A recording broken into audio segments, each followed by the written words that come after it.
भैया देखो, आप दुनिया भर का क्रिकेट देख सकते हो, लेकिन जब बारी एशेज की आती है तो यार मतलब यहाँ जो मैचेस होते हैं, यहाँ जो इंटेंसिटी होती है वो बिल्कुल अनमैचेबल होती है। एंड इस बार जब ऑस्ट्रेलिया इंग्लैंड पर्थ में उतरे तो एनर्जी एक अलग ही लेवल की थी। एंड मिचेल स्टार्क ने जो पहली इनिंग में काम किया वो वाकई में अब तक की एशेज में हुआ ही नहीं था। मिचेल स्टार्क, अगर आप क्रिकेट फैन हैं तो आपने इस बंदे का नाम सुना ही होगा, लेकिन आज जो उस बंदे ने पर्थ में किया है, एशेज का असली बादशाह ये खिलाड़ी बन गया है।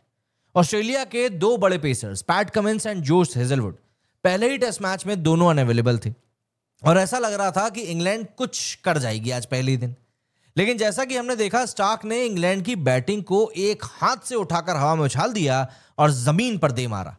7 for 58, career best, stadium best, Ashes best. एक ही दिन में स्टार्क ने पूरे इंग्लैंड के बैटिंग ऑर्डर को तहस नहस कर दिया।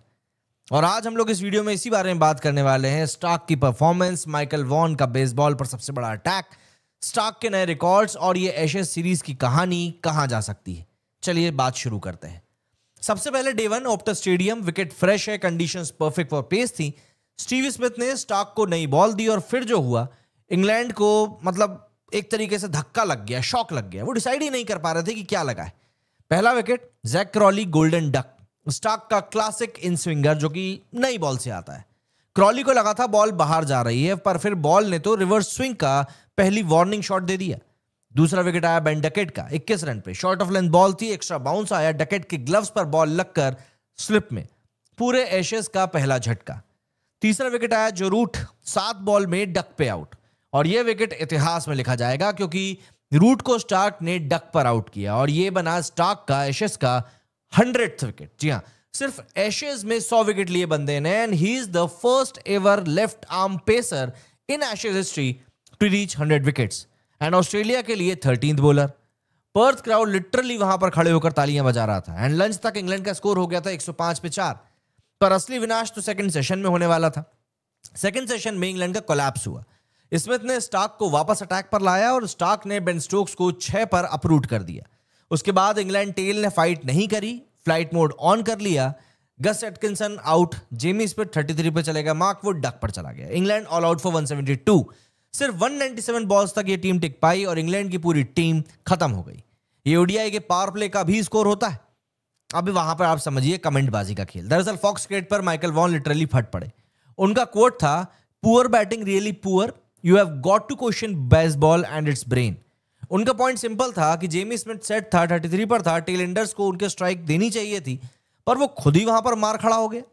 वॉन ने और भी बोला कि the tail enders should have looked to bat with Jamie Smith, let him do the heavy hitting.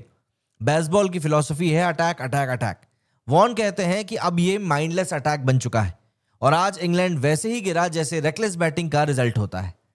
आज के दिन के स्टार्क ने क्या कुछ किया, career best figures 7 for 58, Perth stadium का बेस्ट एवर बॉलिंग, एशेज में 100 wickets, 21st bowler overall to reach this mark, पहला life time fast bowler to do so, first Ashes day 1 7 for in Australia since 1990। And सबसे dangerous stat, Starc is now close to overtaking Wasim Akram's 414 wickets record, highest by a left arm pacer. अगर ये Ashes series में Stark pace maintain करते हैं, fitness maintain करते हैं, तो cricket के इतिहास को ये रीराइट कर सकते हैं। दोस्तों, इंग्लैंड ने टॉस जीतकर पहले बैटिंग चूज करी थी। प्लेइंग 11 फुल पेस अटैक थी, Jofra Archer, Mark Wood, cars और एटकिंसन और स्टोक्स भी। लेकिन बैटिंग में सिर्फ हैरी ब्रूक और ओली पोप ने ही थोड़ी फाइट दिखाई, बाकी सब स्टार्क की हाईलाइट रील बन गए। बेसबॉल पर सवाल बढ़ गया है, स्ट्रेटेजी फ्लॉप हो चुकी है, शॉट सिलेक्शन वर्स्ट था, प्रेशर जीरो हैंडल किया। बेन स्टोक्स को लगता था कि बेसबॉल का न्यू चैप्टर लिखेंगे, पर स्टार्क ने पहले ही पेज पे इनका पेन तोड़ के फेंक दिया। लेकिन कहानी अगर यहीं खत्म हो जाती तो फिर भी समझ में आता। जब फर्स्ट इनिंग में इंग्लैंड बैटिंग करने के लिए आई तो और कोई नहीं, कप्तान स्टोक्स ही सबसे आगे चलकर आया और उन्होंने कहा कि इनको तो मैं उड़ा के जाऊंगा। अभी जिस पॉइंट पर मैं वीडियो बना रहा हूं, स्टोक्स के 5 विकेट हो चुके हैं और ऑस्ट्रेलिया के 9 विकेट ऑलरेडी 120 पर गिर चुके हैं। 50 रन की लीड अभी भी इंग्लैंड के पास में है और ये सब कुछ हो गया है सिर्फ और सिर्फ पहले दिन। क्वालिटी पेस बॉलिंग अगर आप एंजॉय करना चाहते हैं तो एशेज में आपका स्वागत है। स्टार्क ने बहुत उम्दा बॉलिंग करी है और बंदे ने प्रूव कर दिया है कि जब एशेज की बारी आती है तो यहां पर ये बंदा सुपर सैया मोड में आ जाता है। लेकिन इंग्लैंड ने ही बोल दिया कि भाई साहब, हम भी यहां पर कच्चे चने लेकर नहीं आए हैं, दम तो आपको हम भी दिखाएंगे। अभी पहले दिन का खेल खत्म हो चुका है और इंग्लैंड ऑल आउट नहीं कर पाई ऑस्ट्रेलिया को, बट 9 विकेट ले लिए, तो वो बस कुछ ही लम्हों का खेल रहेगा कल सुबह। लेकिन ये मैच बहुत इंटरेस्टिंग होने वाला है। अब आप बताइए कमेंट सेक्शन में कि आपका इस बारे में क्या कुछ कहना है। मेरे इस वीडियो में फिलहाल इतना ही। जय हिंद, जय भारत।